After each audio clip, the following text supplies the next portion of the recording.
Kaduna train service told reporters today that the adjustments were to ensure early arrival of the train to its destinations. According to Inoli, the train will now depart 30 minutes earlier than its previous takeoff time. According to the manager, the amendment will take effect from December 12th. Inoli, however, reiterated the commitment of the corporation to ensure the safety of its passengers and properties on board its trains at all times. The NRC resumed services along the Abuja-Kaduna rail corridor on December 5th after over 8 months of non-operation. The Defense Headquarters today said the military and other security agencies are not under pressure from desperate politicians to compromise the 2023 general elections. In a statement,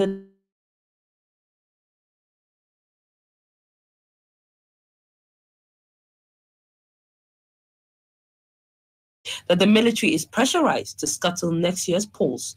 He described the reports as false and a deliberate or inadvertent attempt to twist what was said to convey a sinister meaning. The statement added that the armed forces of Nigeria, however, stands ready to aid civil authority in assuring free and fair 2023 elections. Already ongoing military operations all over the country, in collaboration with the Nigerian police and other security agencies, are creating enabling environment for electioneering campaigns to hold. These military operations would be escalated or recalibrated when called upon to do so to support the successful conduct of the 2023 elections. On sports, former African champions Super Falcons of Nigeria retained 45th position in the latest women's ranking released by the world governing body FIFA today. Abdulkarim Muhammad Abdulkarim has details of this and other sports updates.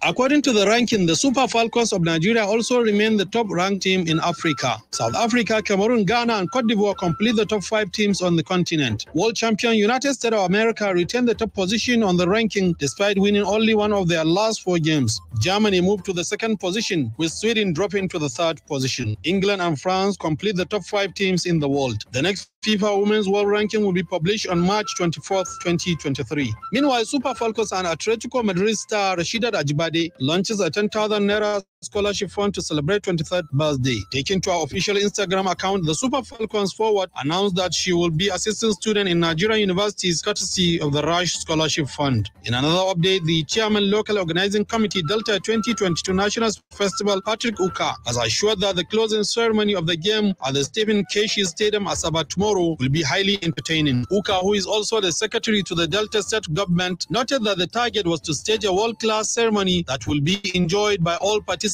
and lovers of sport worldwide. Similarly, former Sport Minister Sani Danusa and ex-President Athletics Federation of Nigeria Ibrahim Dusau have thrown themselves into the race for the top seat of the Nigeria Olympic Committee. The duo are in the contest against current President Habu Gumel, whose last 8 years in office has been labeled as docile. And on cricket, Nigeria's men's senior cricket team, the Yellow Greens, are through to the final round of the African qualifiers for the 2024 ICC T20 World Cup in Namibia next year. The Yellow Greens secured passage into the final 4 African qualifiers, along with Tanzania, Kenya, Rwanda, after securing the top 2 positions in the sub-region B qualifiers, which ended in Rwanda today. Abdulkarim Muhammad Abdulkarim, Freedom Radio. The Global News is coming to you from Freedom Radio 99.5 FM. You can send your comments, opinions, and watch us live on Freedom Radio Nigeria on Facebook.com. You can get the link to the page on our website, freedomradionig.com, or call us through this number, 0824444163.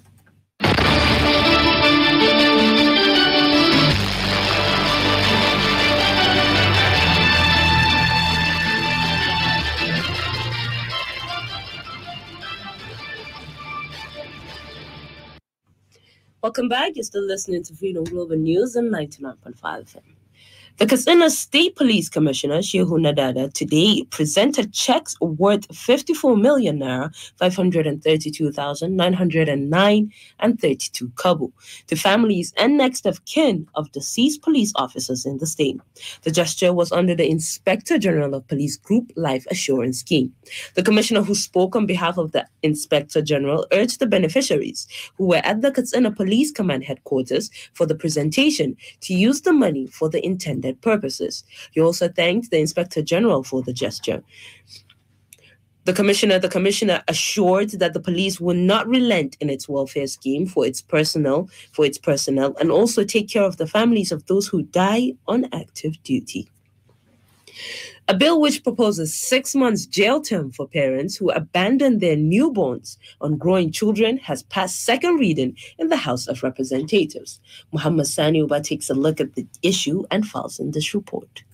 The bill, tagged Act to Re-amend the Child Right Act, Cap C-50 Laws of the Federation of Nigeria 2004, is sponsored by the member representing Essen Northeast, Essen Southeast Federal Constituency, Sajus Ogun. Presenting the bill at the plenary on Tuesday, the sponsor states that the bill seeks to make provision within the Child Right Act against the practice of child abandonment by parent by introducing a new subsection 3 into the Essen Section 14 of the Act. The provision goes thus: no child shall be abandoned at the time or place of birth, the condition of his birth notwithstanding. Parent that abandon a child at the time of his birth shall be guilty of an offense and upon conviction shall be liable to fine of 200,000 or 6 months imprisonment or both. In supporting the bill, member representing Ndoka East, Ndoka West, Ukuani Federal Constituency of Delta State, Osei Nicholas Osei, says the government had a duty to also complement the duty of parents. Here are some parents expressing their views on the significance of this bill.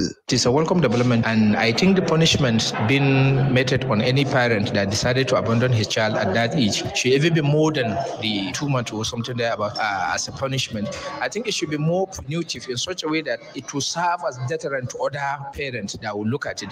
I think the punishment should be more in such a way that the parent should be taken to serve as a community, to do community service on each house. This bill is a very important one. It will make parents on alert, and it will make them hold their children tightly, cater for them, and they will not abandon them so as not to fall into victims and be penalized. A legal practitioner, Barrister Umar Usman Dambaito, says the punishment attached to the crime of abandoning a newborn or growing children is not enough. This punishment is not severe enough to cover the punishment for this heinous crime. To me, I think the legislators should make the punishment more severe. They should impose a death penalty for any parent who abandons his child, especially if the child loses his life immediately after being abandoned. Executive Director of the Human Rights Group, Wuro Development Concern, Malam Bala Abdullahi Gadwama, says the provision of the law is quite commendable. Given the circumstances Nigeria finds itself, we are a country with little or no value attached to human beings, particularly underage children. This culture of conceiving pregnancy and delivering for the purposes of commercial entrepreneurship is an old practice in some parts of this country. There are child factories where women are kept, they are fed, they are taken care of with the intention that they conceive pregnancy, deliver children, and sell them. The bill has been referred to the Committee on Women Affairs for further legislation. Muhammad Sani Uba, Freedom Radio. For tomorrow's weather forecast in some cities in Nigeria and parts of Niger Republic. Kano tomorrow morning is expected to have a clear sky and light wind at an average temperature of 13 degrees Celsius and later change to 20 degrees Celsius with sunny intervals and a gentle breeze. Katsina will experience a clear sky and light wind at an average temperature of 15 degrees Celsius and later change to 20 degrees Celsius with sunny intervals and a gentle breeze. Kaduna will have a clear sky and light wind at 16 degrees Celsius and later change to 22 degrees Celsius with sunny intervals and a gentle breeze. Abuja is expected to have partly cloudy sky and light wind at 19 degrees Celsius and later increase to 26 degrees Celsius with sunny intervals and light wind. Lagos will be misty and have light wind at 25 degrees Celsius and later give way to 27 degrees Celsius with sunny intervals and light winds. Moving to Niger Republic, Maradi is expected to have a clear sky and a gentle breeze at an average temperature of 16 degrees Celsius and later increase to 21 degrees Celsius with sunny intervals and a moderate breeze. While Zinda will have a clear sky and light wind at 17 degrees Celsius and later give way to 22 degrees Celsius with sunny intervals and a gentle breeze. Yerencha Temak, Freedom Radio. On business, Abdurrahman Adu Baba has updates. The Federal Competition and Consumer Protection Commission, FCCPC, has extended the deadline for the registration of digital money lenders, DMLs. A statement by the Mr. Babatunde Irukera, the Chief Executive Officer, CEO of the Commission in Abuja today, said the deadline of 90 days expired on November 14. He said the Commission considered that some DMLs were still in the process of their registration and they extended the deadline to January 31st, 2023. The CEO said the list of DMLs granted approval will be updated regularly and could be accessed at their website. Meanwhile, CBN Governor Godwin Emefiele has tasked leaders of the Nigerian banking sector to brainstorm extensively on ways to resolve the shortage of foreign exchange in the country. Emefiele, who spoke at the 13th Annual Bankers Committee retreat in Lagos, emphasized the urgent need to develop the non-oil sector, lamenting that foreign exchange received from crude oil sales has drilled up from above $3 billion monthly in 2014 to an absolute $0. Recognizing the hindrance of high inflation and the foreign exchange shortage on the achievement of national development goals, Emefiele said the 2022 retreat with the team, increasing the productive base of the Nigerian economy and the non-oil export revenues, was convened to focus on the development of the local manufacturing industry and the non-oil sector, more broadly, and in particular to enhance the sector's capacity to generate foreign exchange inflows. Abdurrahman Adubaba, Freedom Radio. And on the foreign scene, Somalian President Hassan Sheikh Mohamud has made a plea to international partners that they should see the positive developments in the country rather than focusing on a story of a troubled, insecure country. Muhammad Abba Abdullahi reports.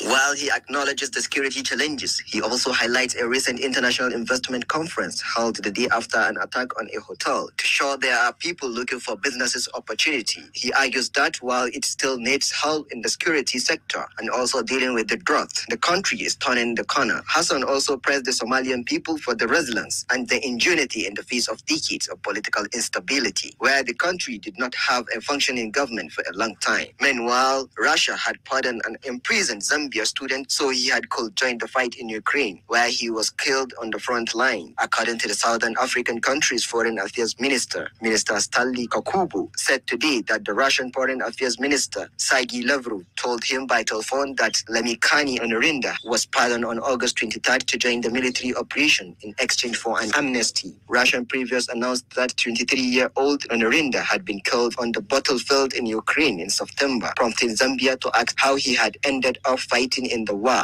Muhammad Abba Abdullahi, Freedom Radio. And with that, we've come to the end of today's Global News. On behalf of the entire production team and I, Zara Zanna, have a great weekend.